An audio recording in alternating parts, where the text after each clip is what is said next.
সব সম্ভবের দেশ বাংলাদেশ। কারণ এই ব্যক্তিতে এই সরকারের আমলে প্রমোশন পেয়েছে, এই সরকার আমলে চাকরি থাকা অবস্থায় বাংলাদেশে নাকি সব সম্ভব। এর সাথে সাথে এমপি চুন্নু আমাদের বর্তমান প্রধানমন্ত্রী শেখ হাসিনাকে অনেক দোষারোপ করছে এবং আমাদের সরকার থাকাকালীন কেন এইসব দুর্নীতি হচ্ছে এইসব কিন্তু এমপি চুন্নু বলছে। এমপি চুন্নু কিন্তু বিরোধী দলের এমপি, সে আমাদের বর্তমান প্রধানমন্ত্রীকে হুমকার দিচ্ছে এবং অনেক বাজে বাজে কথা বলছে। দর্শক শ্রোতা, এমপি চুন্নু এইসব কথা বলছে কারণ পুলিশের সাবেক আইজিপি বেনজির আহমেদ সে কিভাবে দেশ থেকে বিদেশে পালালো এবং সে কিভাবে এত টাকা মেরে দিল মানে আমাদের বর্তমান সরকার থাকতে। গাইস এইটাই কিন্তু এমপি চুন্নু সংসদ ভবনের মধ্যে বলতেছে। গাইস এইটাই কিন্তু স্পষ্টভাবে দেখানো হবে। এমপি চুন্নুর বক্তব্য দেখাবো, তারপর এই নিয়ে পাল্টা জবাব কে কি দেয় এইটাও দেখাবো। গাইস বর্তমানের ভাইরাল এমপি বেশরা সুমন কি বলে এইটাও দেখবেন। এইটাই প্রমাণ হয়েছে যে সব সম্ভবের দেশ বাংলাদেশ। মানুষ স্পিকার এই লোকটি মানে এরকম অবস্থা, এত কোটি কোটি টাকা, এত সম্পত্তি কিভাবে সম্ভব হলো? কেন সরকার দেখলেন না? মানুষ স্পিকার যতই বলেন সরকার এখন দায় দায়িত্ব নাই, এই কথা বললে দেশবাসী মানবে না। কারণ এই ব্যক্তিতে এই সরকারের আমলে প্রমোশন পেয়েছে, পোস্টিং পেয়েছে এবং এই সরকার আমলে চাকরি থাকা অবস্থায় এই সমস্ত সম্পত্তি সে ক্রয় করেছে এবং দুর্নীতি করেছে। হ্যাঁ, যেতে পারে, যেহেতু বেনজির সাহেবের কোনো নিষেধাজ্ঞা নাই, যেতে পারেন।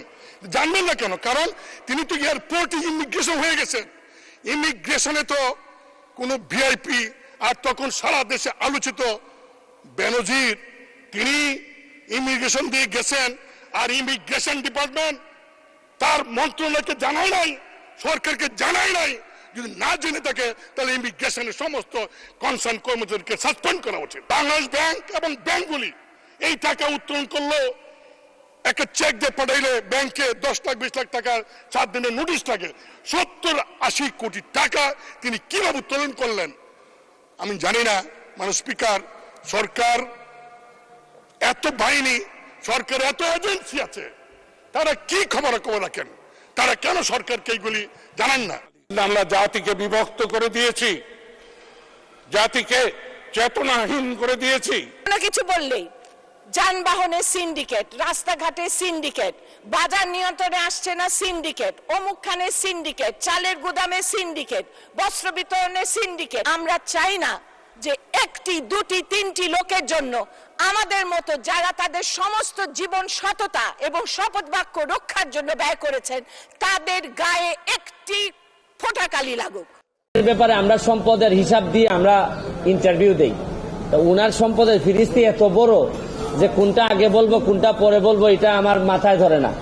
তারপর দেখলাম যে 800 বিঘা 600 বিঘা প্রায় 1400 বিঘা তো আছে গোপালগঞ্জের এদিকেই। তো আমার কাছে মনে হয়েছে যে এইসব অভিযোগ, তো এটা তো আর মনে অস্বীকার উনি করেন নাই যে এই জমিগুলো আছে। তো আমার এলাকায় আমি বলে আসছিলাম যে কিছু লোক আছে অনেক সময় যে জায়গায় যায় কিছু পয়সা করে থাকলে একটা করে বিয়ে করে আসে, আর এই উনারে দেখলাম যে উনি যে জায়গায় গেছে মোটামুটি জমি জমার মালিক হয়ে আসছে। আর একটা বিষয় কি যে একজন আইজিপি মহোদয়, উনার যদি এত সম্পদ হয় পরে বৈধ অবৈধের প্রশ্ন, উনার 34 বছরের লাইফ। দর্শক শ্রোতা, আপনারা তো দেখলেন যে এমপি চুন্নু সংসদ ভবনের মধ্যে এইসব কি বলছে এবং সে কিন্তু বেনজিরকে উদ্দেশ্য করে এবং বেনজিরের জন্য এইসব কথাগুলো বলছে এবং সে কিন্তু সব কথাগুলো তার অনেক যুক্তি দেখিয়েছে। দর্শক শ্রোতা, সে কিন্তু সরকারকে উদ্দেশ্য করে কিছু বলেনি, সে এইটা বলতেছে সে একজন সরকারি লোক হয়ে কিভাবে এত টাকা মেরে দেয়। এইটা নিয়ে কিন্তু আমাদের ব্যারিস্টার সুমন ভাইও বলেছে যে একজন সরকারি লোক হয়ে কিভাবে এত কোটি টাকার সম্পদ এবং এত কোটি টাকা নিয়ে দেশ থেকে পালিয়ে যায় কিভাবে।